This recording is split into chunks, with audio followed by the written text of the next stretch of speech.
Hoy vamos a hablar sobre la esencial virtud de la mansedumbre. Y digo esencial, ya que esta virtud nos es necesaria, tanto para nuestra vida temporal como para nuestra vida eterna.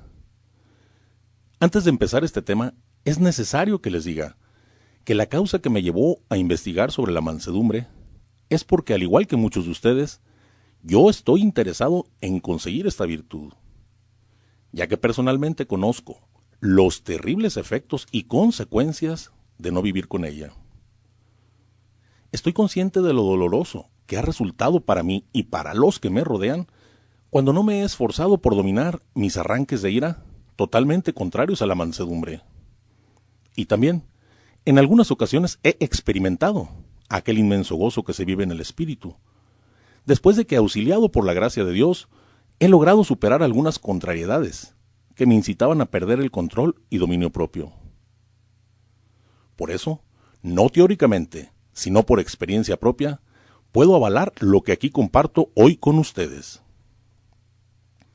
Veamos primero algunos aspectos de esta virtud. La mansedumbre es imitar a Cristo, es ser lentos a la ira y ricos en misericordia, es aceptar con paciencia todo lo que concurre en nuestras vidas, es conservar la calma, es la virtud que nos da serenidad en las contrariedades, ante cualquier situación, desde la más pequeña hasta la más grande. Por ejemplo, desde si no nos gustó una comida, si la lluvia nos retrasó, si pasamos por una enfermedad, problemas económicos, alguna acusación injusta. La mansedumbre es vivir en clave de eternidad, sabiendo que todo concurre para el bien de los que aman a Dios.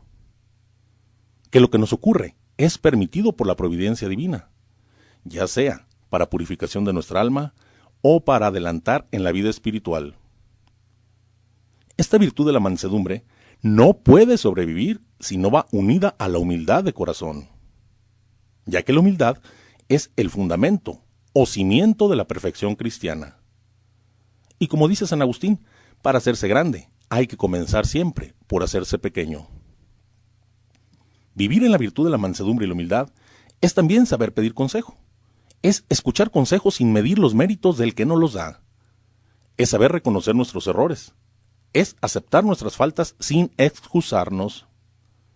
Es saber recibir correcciones cuando nos equivocamos. Es saber rectificar nuestro camino. Es vivir alegres realizando las obras del Señor. Es hacer siempre con gusto lo que nos corresponde, por más insignificante que esto parezca, sabiendo esperar con paciencia los frutos en las almas o en las obras de apostolado, teniendo siempre la seguridad de que todo lo que se emprende por el Señor y con el Señor siempre tendrá éxito. San Pablo mismo nos lo dice: ya sea que coman, duerman, trabajen, háganlo todo en el nombre del Señor. Vivir con mansedumbre es vivir con un sentido sobrenatural, es ser capaces de amar siempre, aún ante las injurias, es no ser vengativos y siempre perdonar. Como nos dice San José María Escrivá de Balaguer, esfuérzate siempre en perdonar desde el primer instante que te ofendan, ya que por más grande que sea la ofensa que te hicieron, más te ha perdonado Dios a ti. Aquí hay que aclarar algo importante. La mansedumbre no es solo aguantar exteriormente. No es el no gritar cuando algo no nos gusta. Hay que detener ese grito también en nuestro interior. Porque quizás no gritamos o difamamos a nadie por fuera, pero por dentro nos llenamos de indignación, de coraje y de reproches, quedando así muy distantes del amor.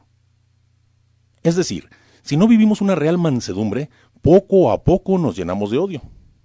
Y debemos saber que el odio es como un veneno que me tomo yo, queriendo que le haga daño al otro. Y este odio impide que el Dios de la paz habite en mí, por lo cual pierdo toda paz en mi vida. Hay una manifestación muy clara en la que podemos observar quién vive con plenitud la virtud de la mansedumbre y la humildad. Esta es la que hoy conocemos comúnmente como buen humor o alegría, ya que el buen humor solo puede brotar de un corazón sereno, lleno de paz y que actúa siempre movido por el amor. Esto no debemos confundirlo con un humor temporal, sino que este buen humor es la alegría sencilla de aquellos que viven en este estado siempre, siempre viendo el lado bueno de todo, aún ante las contrariedades. Son aquellos que llegan a decir como San Pablo: sobreabundo de gozo en mis tribulaciones. El que vive con alegría nunca transforma nada en tragedia, nunca jamás se le verá triste, ni siquiera en la enfermedad o en alguna circunstancia adversa. Es aquel que vive en el silencio de la cruz y no en el escándalo de la cruz. Es el que siempre vive contento, es en pocas palabras el amigo de Cristo, es el santo, ya que nunca ha existido un santo que no haya sido alegre. Los mansos y humildes saben perfectamente que el mal humor nada remedia. Y saben que no existe ningún problema que por poner un ceño fruncido, o como lo conocemos actualmente por poner su carota, este problema se resuelva. Y a la vez, saben también que una sonrisa en los labios, que un gesto de amor en la mirada les permitirá sembrar paz y alegría en el corazón de sus hermanos. Aquel que vive en la mansedumbre es el que vibra junto con sus hermanos por sus alegrías y los consuela en sus tristezas. Es aquel que, lejos de ser egoísta, busca a los demás para servirlos. Su mayor interés es hacer la vida agradable a todos. Sabe siempre sonreír, sabe siempre escuchar y sabe disculpar. Y sin pretenderlo, se vuelve el dueño del cariño de los demás y logra conquistar el mundo a través del corazón de los hombres. De esto tenemos un claro ejemplo, entre otros muchos, con el beato Juan Pablo II, que robó sin pretenderlo el cariño y el corazón de los hombres. Vivir con estas virtudes de la mansedumbre y la humildad es la única manera de tener una sana relación con los demás. Esto es necesario para cualquier relación, así como también será el medio más eficaz para el apostolado. Todos los cristianos estamos llamados a ser un regalo de amor de Dios, los unos para los otros. La mansedumbre está inspirada en la vocación de todos al amor, ya que solo un espíritu que vive conforme a la vocación del amor puede abstenerse de devolver mal por mal. La mansedumbre no es para aplicarse solo cuando el temporal está tranquilo, sino que a imitación de Cristo debe ejercerse bajo la tormenta, incluso y sobre todo cuando sabemos que tenemos la razón, cuando la equivocación no fue mía sino que fue del otro, que actuó injustamente. Esto no quiere decir que yo le justifique su injusticia, sino que sometiendo mi instinto de defensa, bajando mi cabeza y con mi actitud, haga ver a mi hermano que está en un error, y así él pueda ver la verdad que solo encuentra su plenitud en el amor. Debo crucificar mis instintos y deseos, mi orgullo y hasta mis razones, todo por amor a mis hermanos, sabiendo que el mal solo se vence con abundancia de bien, y que la paz se instala en el mundo, no destruyendo al enemigo, sino destruyendo las armas de la guerra, o sea, en este caso, el odio. De esta manera, al crucificar mi yo, destruyo las armas del desamor, consciente de que esta injusticia que hoy soporto engendrará germen de santidad en el que ahora es aparentemente mi rival. Esto debe ser a imitación de nuestro Señor Jesucristo, porque solo a un corazón manso y humilde como al de Él se le abrirán las almas de par en par. Veamos como en el ejemplo del soldado romano, que a los pies de la cruz, contemplando a Jesús, ve que Jesús pide perdón al Padre por sus verdugos. Entonces él cree realmente que Jesús es el Hijo de Dios y se convierte. Así igual, debo sacrificar mi yo por el celo de la santidad de mis hermanos, y así el bien que saco de esto es infinitamente mayor que esa injusticia que sufro. Esto es lo que siempre caracteriza a los discípulos de Cristo, el amor por las almas, y esto precisamente es lo que llevaba en las primeras comunidades a la conversión a miles de personas que decían: miren cómo se aman. Lamentablemente, hoy en el mundo estas virtudes de la mansedumbre y la humildad no son apreciadas por nadie. Para el mundo actual y las mentes mundanas, esto es escandaloso y desconcertante. Todo por el orgullo personal con el que se vive. Orgullo que es causa de dominación y violencia que siempre conducirán a la muerte. Es más, actualmente la mansedumbre y la humildad no tiene ni siquiera ya un lugar en la escala de los valores humanos. El engreimiento de la sociedad los hace pensar que el manso es apocado, es cobarde, es mediocre o blando. Están totalmente equivocados, ya que la mansedumbre no se refiere a ser blando, apocado o dejado, sino que se refiere a una gran fortaleza de espíritu. Así como en el Evangelio escuchamos que los pobres de espíritu son los verdaderamente ricos, asimismo, los mansos son los verdaderamente fuertes. Los que verdaderamente son mansos y humildes imitan a Cristo en su bondad y su misericordia, pero no callan ante las injusticias o la deformación de la verdad.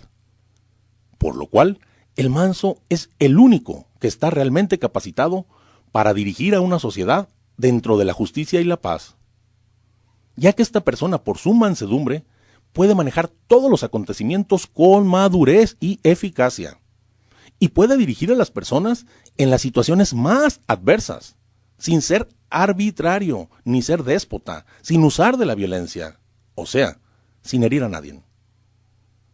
Muchos buscan la paz según sus criterios mundanos, y no la encuentran ni la encontrarán jamás.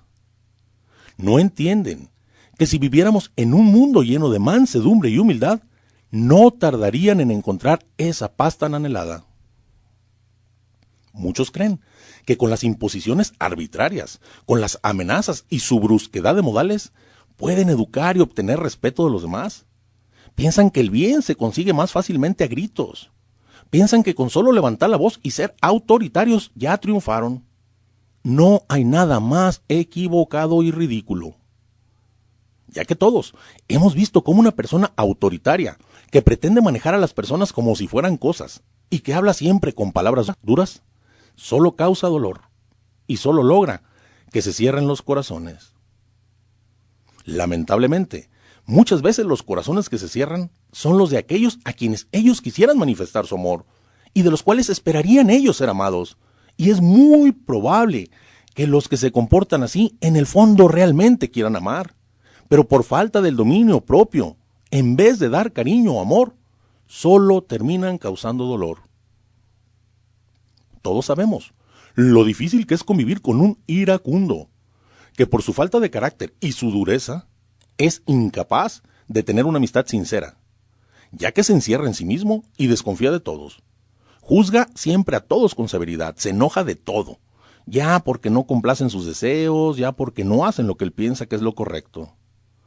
Esta persona termina robando la paz a todos. Hace que a su alrededor, en vez de amor, haya desconfianza, frialdad e indiferencia. Y por lo general, termina quedándose siempre solo, aunque esté rodeado de muchos. El colérico o iracundo no comprende que con la violencia nada consigue, y actuando así solo hace daño. Respecto a esto, nos dice San José María Escrivá de Balaguer: ¿por qué has de enojarte si enojándote primeramente ofendes a Dios? Después lastimas a tu hermano y también tú mismo te lastimas. Y al final de cuentas te vas a arrepentir y te has de contentar. Mejor eso que vas a decir, dilo en otro tono. Así ganarás más y sobre todo, no ofenderás a Dios. La Escritura nos dice: enfádate, pero no quieras pecar. Y nos advierte: el que se encoleriza contra su hermano será reo ante el tribunal, pero el que lo llame renegado será reo de la ajena de fuego. No está mal enfadarse por una injusticia hacia los demás o ante la mentira o el fraude. El enojo es santo cuando busca guardar los derechos de los demás. No por ser mansos vamos a dejar de defender la verdad. No podemos nunca dejar de corregir el error, ya que esta es una gran obra de misericordia. La cólera está mal, pero no el enojarte contra el mal, contra el pecado. No debemos encolerizarnos contra el pecador, pero sí debemos enfadarnos siempre contra el pecado. No debemos despreciar al hermano, pero sí la acción deshonesta que él cometa. Siempre el enfado que debemos sentir debe ser por la falta cometida. No debe ser por nuestra falta de control. Al contrario, por nuestro control debemos hacer una corrección fraterna llena de amor. Nos dice San José María Escrivá de Balaguer: Si te llenó de indignación personal la falta, no reprendas en ese momento, porque reprendes por tu sentir, no por la falta. Espérate hasta que tu intención de reprender sea purificada, y entonces no dejes de reprender. Se consigue más con una palabra con caridad que con 3 horas peleando. Siempre es bueno corregir, pero con mansedumbre y humildad. Debemos saber que la soberbia vuelve inútil nuestra corrección, mientras que si es con humildad, siempre dará fruto, ya que la confianza no puede ser jamás impuesta, la confianza debe ser conquistada. Tenemos la obligación de corregir a los que Dios nos ha encomendado, pero tenemos que sembrar en ellos el amor y la verdad. No debemos sembrar amargura y descontento, que lo único que hacen siempre es cerrar los corazones a la gracia de Dios y a la confianza en los hombres. Más bien, debemos hacerlo como nos aconseja San José María Escribá, que nos dice que al igual que al hierro primero se le pone el rojo vivo y luego se le moldea para obtener la obra, así a los hombres se les debe poner el corazón al rojo vivo a través del amor y la comprensión, para poderlos moldear y sacar así lo mejor de ellos. Para poder vivir la paz y sembrar esa paz en nuestro entorno, nos es necesaria también la virtud de la fortaleza, ya que la fortaleza sabemos que es la plenitud de la fuerza. Debemos saber que una fuerza controlada siempre producirá un bien, mientras una fuerza sin control siempre producirá un mal. Pues así, nuestras fuerzas interiores deben estar siempre controladas y encauzadas hacia el bien. Algunas personas piensan que los desesperados o iracundos tienen un carácter fuerte, y esto es una mentira total, ya que solo a el que controla sus emociones y sus instintos es al que puede llamarse fuerte de carácter. Porque para gritar o pelear o dejarse llevar no hay que utilizar ninguna fuerza. Pero para controlarse sí que se requiere de mucha fortaleza. Aquellos a los que el mundo por sus maneras broncas y fuera de control llaman fuertes de carácter, no son más que débiles, que se dejan llevar por el enfado, la cólera y los arrebatos de violencia. Y aún siendo adultos, no son maduros, pues conservan la inestabilidad de un niño berrinchudo o la de un adolescente desorientado. Las virtudes de la mansedumbre y humildad son indispensables para vivir una vida plena. Vamos a ver unos ejemplos más concretos. Por ejemplo, si nosotros queremos tener logros importantes en nuestra vida, hablando económicamente o profesionalmente, no existe otra manera que conquistar la confianza de las personas con quienes tratamos o trabajamos. Bien pudiéramos tener todo el conocimiento del mundo y dar nuestro mayor esfuerzo, pero si no tenemos dominio sobre nuestro carácter, nunca jamás podremos ganarnos la confianza, y mucho menos la amistad de ninguno de ellos. Más bien, por nuestra mala actitud terminarán relegándonos, y no nos tomarán ya en serio, lo cual afectará directamente a nuestras aspiraciones profesionales. Esto ya sea en una empresa ajena o en un negocio propio. Ahora, en el campo de las relaciones sentimentales, también nos es necesaria esta virtud, ya que por más que nos esforcemos en tener una buena relación con una persona, buscando los detalles más extraordinarios para conquistarla, si no tenemos estas virtudes, terminaremos echando a perder todo. Por ejemplo, hemos visto que la falta de mansedumbre en un noviazgo es la causa de desconfianzas y celos absurdos, que provocan pleitos y que más que fomentar el amor lo destruyen, aunque esto no lo hagan ellos intencionalmente. También en las relaciones sociales. Sin estas virtudes pronto seremos incómodos para todos los que nos rodean, ya que nunca podremos ofrecer una amistad confiable, sincera o comprensiva, ya que el que carece de mansedumbre y humildad es cambiante y voluble, es alguien a quien no le gusta mucho escuchar, sino más bien le gusta ser escuchado y no puede ofrecer ningún valor, como lo son la fraternidad, el respeto, la tolerancia o la discreción, que son bases de una real y verdadera amistad. Ahora, en el ámbito espiritual, sabemos que todo cristiano tiene la misión de ir por el mundo a llevar la buena nueva. Y si queremos enseñar algo, sabemos que lo primero es conquistar la confianza del receptor del mensaje. Porque para poder entrar en la mente de alguien, primero hay que entrar en su corazón, y para esto debemos comprender a todos, no juzgarlos, no ser impositivos.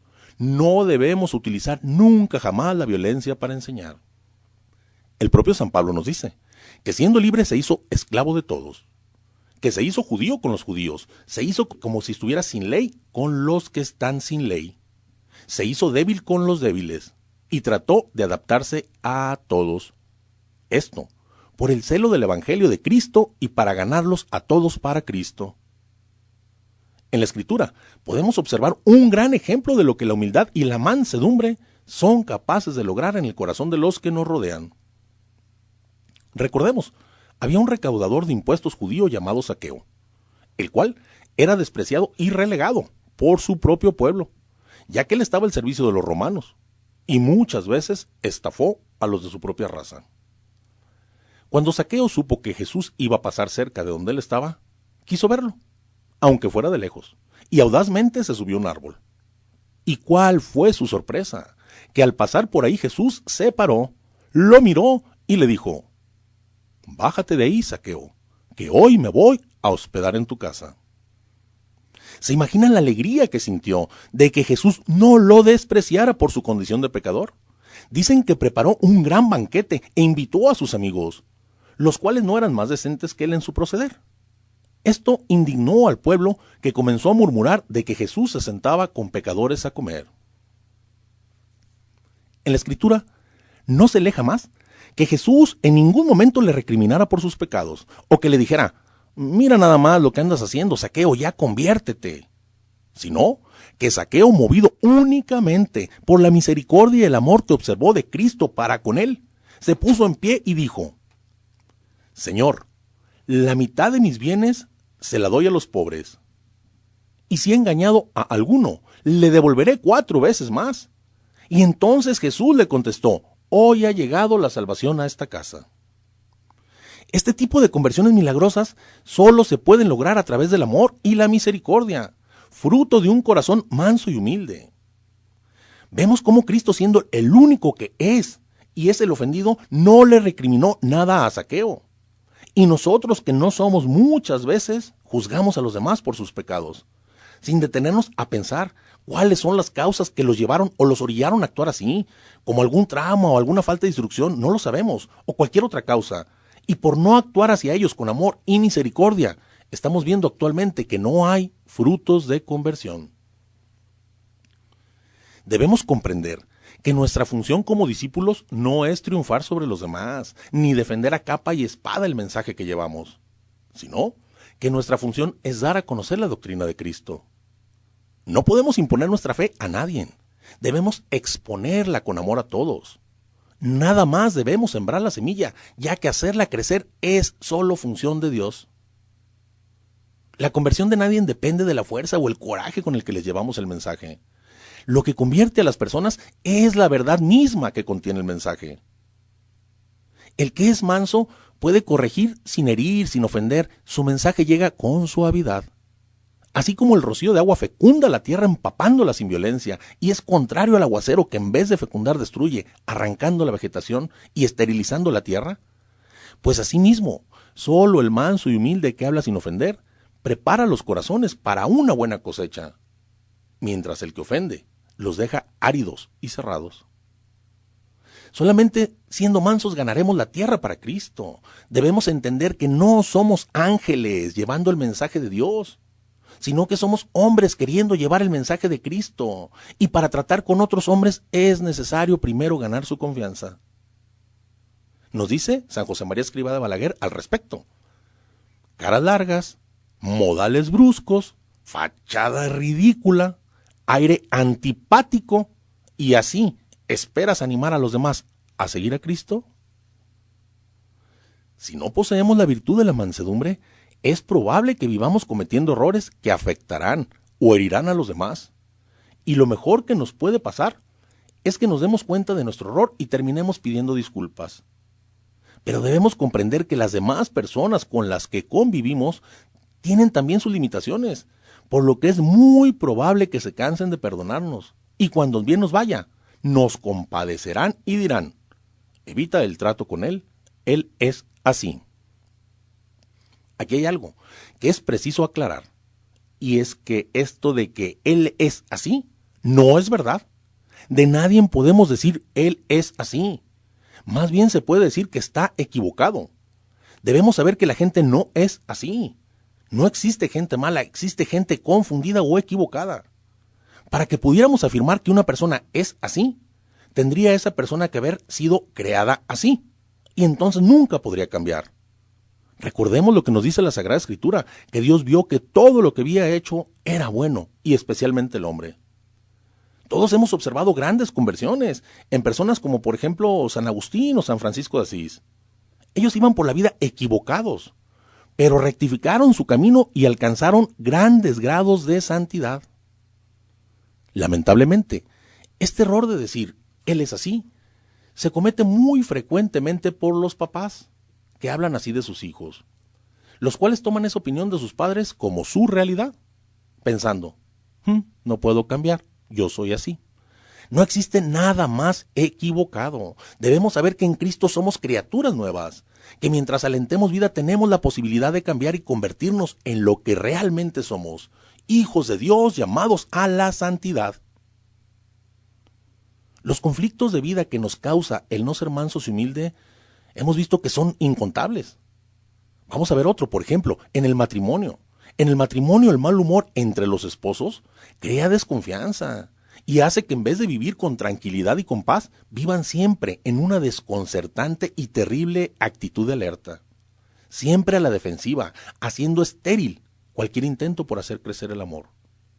Y esto repercute también a toda la familia, ya que cuando los papás viven sin mansedumbre, los hijos ya no se apoyan en ellos, porque les pierden la confianza, y esto les crea a los hijos un complejo de inferioridad y los incapacita para entregar su amor en plenitud a sus propios padres, y probablemente más tarde, también para amar a los demás. Crecen heridos, y esto hace que en cualquier situación similar a la que vivieron de niños, se pongan a la defensiva, a veces hasta la ofensiva. Y lo que vivieron esto de niños también los va a volver inseguros para tomar decisiones. Esto lamentablemente puede afectarlos durante toda su vida.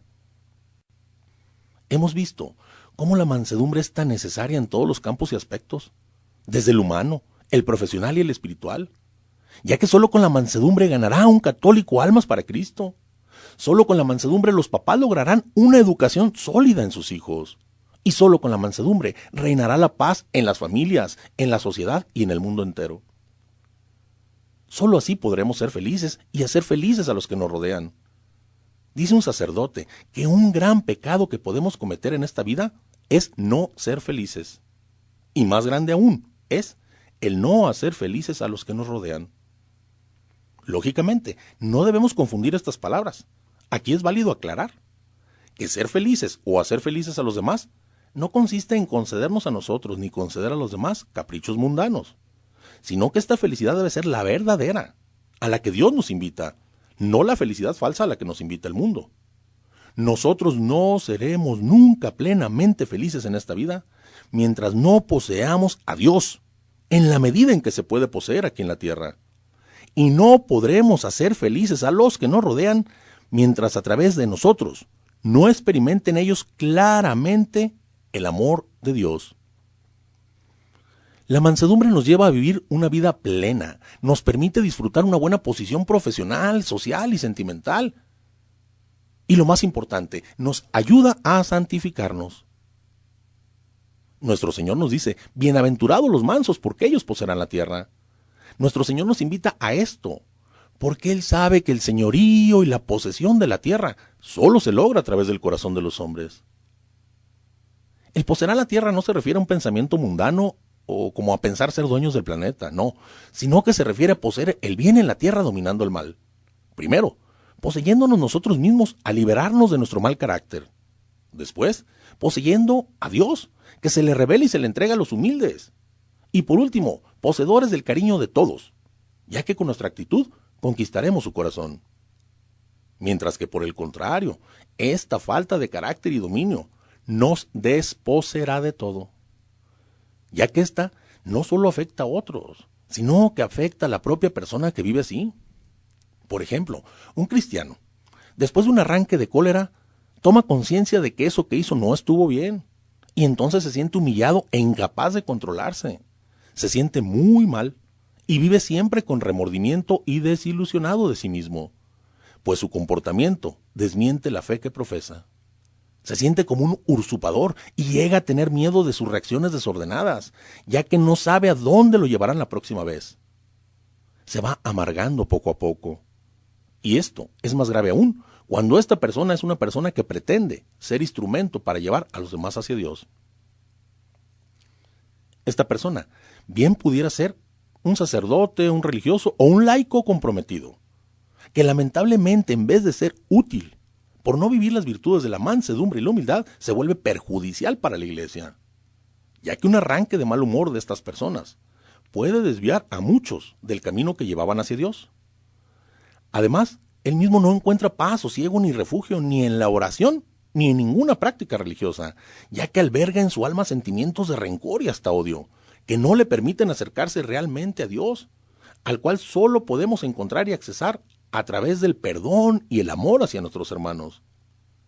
Y entonces esto los imposibilita en su labor apostólica, ya que nadie puede dar lo que no tiene, y entonces todo lo que hagan será estéril. Sus palabras serán retórica humana, palabras huecas que no producirán frutos de conversión en nadie.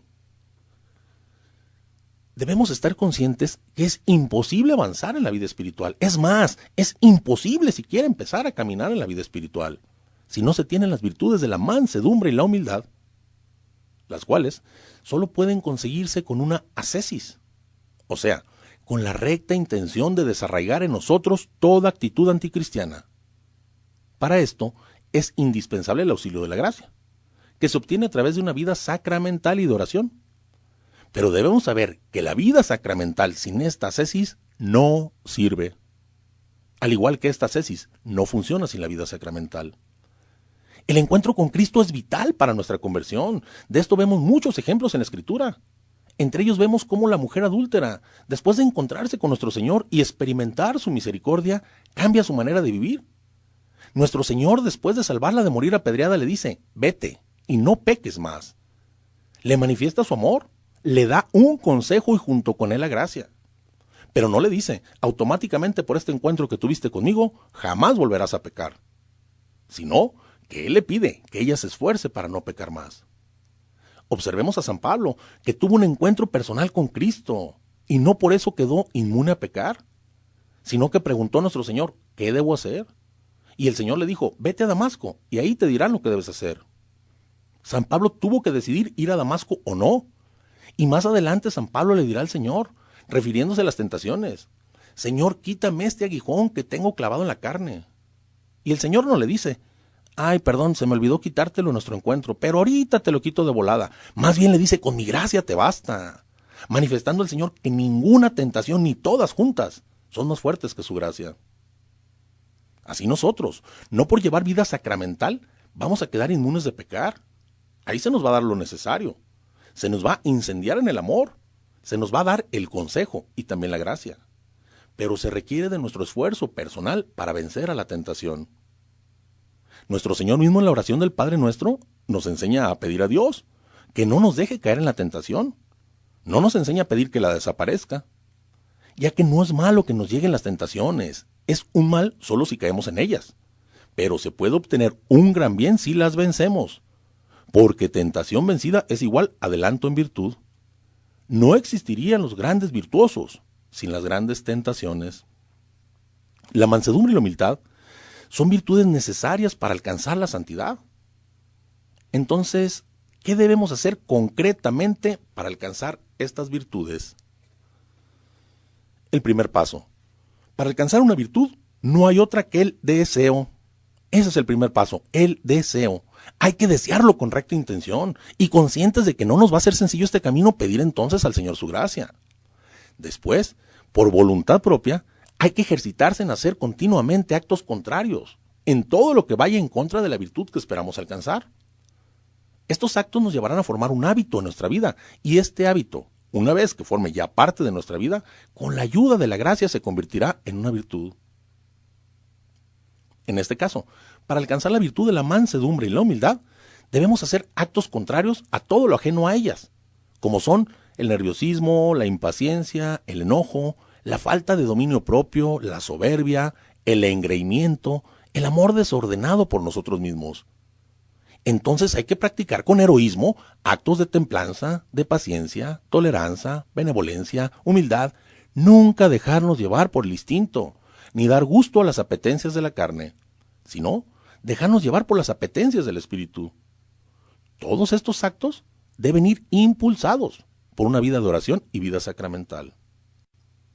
Ahora, junto con esto, existe también un medio importantísimo para poder vivir imitando la mansedumbre y humildad de Cristo. Y esta es la contemplación. Mira, cuando te sientas atacado, contrariado o injustamente tratado, antes de comenzar con el pleito o tus juicios hacia el otro, contempla a Jesús, sufriendo, clavado en la cruz por amor a ti. Y además pidiéndole al Padre el perdón y misericordia para ti y para todos los que con nuestros pecados le causábamos ese sufrimiento. Si en esos momentos de contradicción te acostumbras a contemplar la pasión y muerte de nuestro Señor, ya no habrá lugar en ti para seguir con la misma actitud de arrogancia. Si miras cómo Jesús intercedió por sus verdugos, quienes con crueldad bárbara y con burlas lo lastimaban, no podrás seguir justificando tus enojos, aun cuando fueras atacado sin razón alguna. El discípulo está llamado a vivir como el Maestro, y Jesucristo es nuestro Maestro. Pues contemplemos entonces su mansedumbre y humildad. Él vivió siempre paciente, sereno, siempre con un total dominio sobre sí mismo, pero a la vez lleno de fortaleza. No por su infinita sabiduría desesperó de sus discípulos, sino que les dio tiempo para que fueran comprendiendo y recibiendo con amor todo. Él recibió también a todos. Él recibió a enfermos, recibió a pecadores, recibió a pobres, recibió a ricos. Soportó sereno las malas actitudes de sus enemigos hacia él. Y se les entregó sin protestar. Dice la Escritura, cuando era insultado no devolvía el insulto. Y mientras padecía, no profería amenazas. Pero nunca jamás hemos visto que haya solapado las injusticias, sino que a la vez reclamó su proceder a los fariseos, expulsó demonios y enfermedades, expulsó a los vendedores del templo y mostró su señorío y el control de sí mismo, contestando con esa magnífica mansedumbre y elegancia digna del Rey del universo al gobernador de Judea, diciéndole: no tendrías poder sobre mí si no te hubiera sido dado desde lo alto. La mansedumbre de nuestro Señor, que no destruye al opositor, pero tampoco se rinde sin denunciar la falsedad y el error, debe ser contemplada e imitada por nosotros. La mansedumbre verdadera solo se puede aprender de Jesús. Su auténtica humildad apoyada en el amor lo llevó a ser manso. Y este es el único camino para todo el que quiera ser su discípulo. Como nos lo dice la Escritura, a esto han sido llamados, porque también Cristo padeció por ustedes y les dejó un ejemplo, a fin de que sigan sus huellas. Hemos visto que tenemos muchos medios de avanzar espiritualmente y de agradar a Dios. Pero lamentablemente, hoy existen muchas personas que, confundidas, piensan que basta solo ir diario a misa, visitar al Santísimo, leer la Escritura, rezar el rosario para ser santo. Piensan que sin ningún esfuerzo, sin hacerse violencia, con el simple hecho de vivir estas prácticas ya lo hicieron en su vida espiritual. Estas prácticas son necesarias, ya que nos dotan a través de la gracia, del amor y la fortaleza, para poder llevar a cabo la voluntad de Dios. Pero esta gracia derramada en nosotros a través de estas prácticas exige también de la cooperación de nuestra voluntad. Si nuestra voluntad no coopera con la gracia, entonces la gracia tampoco hará lo propio. Auxiliados por la gracia debemos optar por un cambio radical de vida, dar muerte al hombre viejo para dar vida al hombre nuevo. Debemos cambiar nuestra manera de pensar para cambiar nuestra manera de sentir y de esta forma cambiar nuestra manera de vivir. El encuentro con Cristo a través de los sacramentos debe llevarnos a amar a nuestros semejantes como Cristo los ha amado. Esa bendita comunión que tenemos a través de la Sagrada Eucaristía, donde nos convertimos por unos momentos en unos solos con el Señor, debe incendiar nuestros corazones, ponerlos al rojo vivo. Pero nosotros debemos colaborar para que este fuego no se extinga. Debemos preguntar a Dios en esos momentos, ¿a dónde quiere que le llevemos? Y decirle con sinceridad que estamos dispuestos a llevarle a donde Él nos indique, a ser tan mansos como Él quiera, a ser instrumentos vivos de su amor hacia los demás. Esa comunión que tenemos con Cristo debe ser realmente para nosotros una unión común en cuanto a pensamientos y sentimientos. Nos debe llevar a pensar como Cristo, actuar como Cristo, amar como Cristo, a consolar a los demás como Cristo, a compartir sus sentimientos, a ser realmente cristocéntricos. Aquel que se piense cristocéntrico, pero no renuncia a su yo, a su soberbia, no se haga menos que todo volviéndose el servidor de todos. No se preocupe por el que sufre, no se alegre con el que triunfe, no se compadezca de todos, no perdone y ame a todos. No es de ninguna manera cristocéntrico. Aquel que todavía guarda en su corazón la ofensa que alguien le infirió está muy lejos de Dios, porque se ama tanto a sí mismo y se considera tanto que cree que a él se le puede ofender. Cuando los auténticos santos han dicho que a ello nada les ofende, porque están conscientes de su nada y a la nada es imposible ofenderla. Hoy muchos que se dicen cristocéntricos, lamentablemente son aquellos que siendo nada, pretenden hacerse todo. Son los sabios y entendidos de estos tiempos, que se sienten iluminados y muy instruidos, y se creen que tienen el derecho de juzgar a los demás. Se han constituido ellos mismos jueces de la humanidad entera. Esto por el amor desordenado que se tienen ellos mismos, totalmente contrario a Cristo, que siendo todo, quiso hacerse nada, por amor a todos. Existen hoy muchos que no se esfuerzan por cambiar sus malas actitudes y viven aún con sentimientos de rencor, de superioridad, de desprecio y desinterés por sus hermanos. Y aún así, dicen que aman al Señor y que están entregando su vida por Él. Pero tristemente, esto es al modo de ellos y no al modo de Cristo. ¡Qué desperdicio de vida! Y qué tremendo será el día que lleguen a la presencia del Señor, sintiendo que los va a reconocer y hasta los va a felicitar. Y en vez de esto, escuchen estas palabras de la boca de nuestro Señor: aléjate de mí, no te conozco. Nuestro Señor nos advirtió: no todo el que me diga Señor, Señor entrará en el reino de los cielos, sino el que haga mi voluntad. Y nos dice: aquel que dice que me ama, haga mi voluntad, como yo digo que amo a mi Padre y hago su voluntad. Y mi voluntad es que se amen los unos a los otros como yo los he amado. Recordemos que nuestro juicio será en base a cuánto amamos, practicando las obras de misericordia. Nuestro Señor les dirá a unos: venid benditos de mi Padre, y a otros: aléjense de mí malditos, aclarándoles después que todo lo que hicieron o dejaron de hacer con el más pequeño de sus hermanos, con él mismo lo hicieron.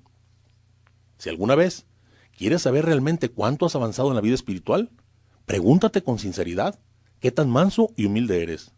O sea, qué capacidad tienes de no juzgar a los demás. ¿Hasta dónde estás dispuesto a perdonar a todos? ¿Hasta dónde te interesa el bien ajeno antes que tu bien? ¿Hasta dónde aceptas a todos sin prejuicio alguno? Resumiendo, ¿cuánto amas a los demás? Recuerda una cosa muy importante: sin amor no hay santidad. Muchas personas confundidas piensan que aquel que tiene un gran conocimiento teológico, que va a misa diario y que realiza muchas devociones, está muy cerca de Dios, y por eso hasta les llegan a pedir que recen por ellos. Debemos saber que por más prácticas espirituales que realices, si no amas, no eres espiritual. Para poder ser espiritual y amar, debes llevar una real vida interior, que consiste en llevar a Cristo siempre en ti, siempre, y observar en todos a los que te rodean a Cristo, siempre, tratándolos como el mismo Señor. Es preciso dar testimonio de Él, actuando como Él, llevando su amor a todos nuestros hermanos. Esto nos lo dice el propio San Pablo, que aunque habláramos las lenguas de todos los hombres y de los ángeles, tuviéramos el don de profecía, conociéramos todos los misterios y todas las ciencias, y tuviéramos la fe que mueve montañas y no tenemos amor, nada somos. Y para que no nos equivoquemos, nos da una descripción de cómo debe ser este amor. Nos dice que el amor no es envidioso, no es jactancioso, no se engríe, no busca su interés, no se irrita, no toma en cuenta el mal, no se alegra de la injusticia, se alegra con la verdad, todo lo excusa, todo lo cree, todo lo espera y todo lo soporta. Mientras contrariamente a esto, por lo general, los que no somos mansos ni humildes, nos interesa mucho vivir de la apariencia. Nosotros que hemos sido liberados de la esclavitud, hoy por voluntad propia nos hacemos nuevamente esclavos, esclavos de nuestra imagen, del concepto que los demás tengan de nosotros, lo cual de ninguna manera nos va a ganar la vida eterna. Buscamos dar la apariencia de alegría, de humildad, de mansedumbre y de santidad. Y lo peor de todo es que muchas veces hasta no lo llegamos a creer. El que vive este engaño es el que predica una cosa y vive otra. Y muy buena razón tendría nuestro Señor para decirles a todos: pueden hacer lo que Él predica, pero jamás, jamás imiten su actitud, ya que lo que predica es totalmente ajeno y contrario a su manera de vivir. Debemos saber que la verdad siempre alcanza la mentira y tarde que temprano toda esta falsedad saldrá a la luz. Debemos evitar la falsa mansedumbre, ya que el actuar con falsedad nunca jamás producirá frutos de vida. Además, sabemos que a nuestro Señor nada se le puede ocultar.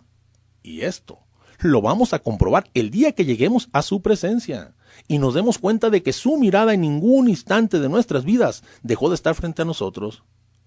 Y la vergüenza que experimentaremos será impresionante, y entonces ya no nos quedará de otra que tratar de escondernos de Él, al igual que Adán y Eva, cuando se vieron descubiertos en su pecado. Es por eso, hermanos, hoy que todavía estamos a tiempo, debemos analizar en cada instante de nuestras vidas nuestro comportamiento y preguntarnos seriamente: ¿estaré caminando conforme a la voluntad de Cristo? Preguntarnos siempre: ¿esto que estoy haciendo, esto que estoy pensando, esto que estoy sintiendo en estos momentos, estará siendo agradable a mi Señor? Esto debemos preguntárnoslo con frecuencia. No debemos quedarnos cómodos pensando: ya me convertí a Dios y ya no me debo esforzar. La conversión no es cuestión de un solo acto, no es cuestión de un solo día, es de toda la vida, de día con día. Es perseverar, es observar con cautela, es permanecer vigilantes y en oración para no caer en tentación. Si observamos con recta intención nuestras vidas, pidiendo al Espíritu Santo que nos ilumine, veremos que siempre habrá en nosotros algo que hay que cambiar, algo que hay que perfeccionar. Y esto no debe nunca jamás desesperarnos, sabiendo que tenemos la promesa de nuestro Señor, que nos dice: pidan y se les dará, busquen y encontrarán, toquen y se les abrirá. Porque a todo el que pide recibe, el que busca encuentra y el que llama Dios le abre. Por eso, hermanos, llenos de esperanza por esta promesa y con la confianza puesta en Dios y por intercesión de la Virgen Santísima, dirijámonos continuamente a nuestro Señor Jesucristo diciéndole: Jesús, manso y humilde de corazón, haz mi corazón semejante al tuyo. Jesús, manso y humilde de corazón, haz mi corazón semejante al tuyo. Jesús, manso y humilde de corazón, haz mi corazón semejante al tuyo.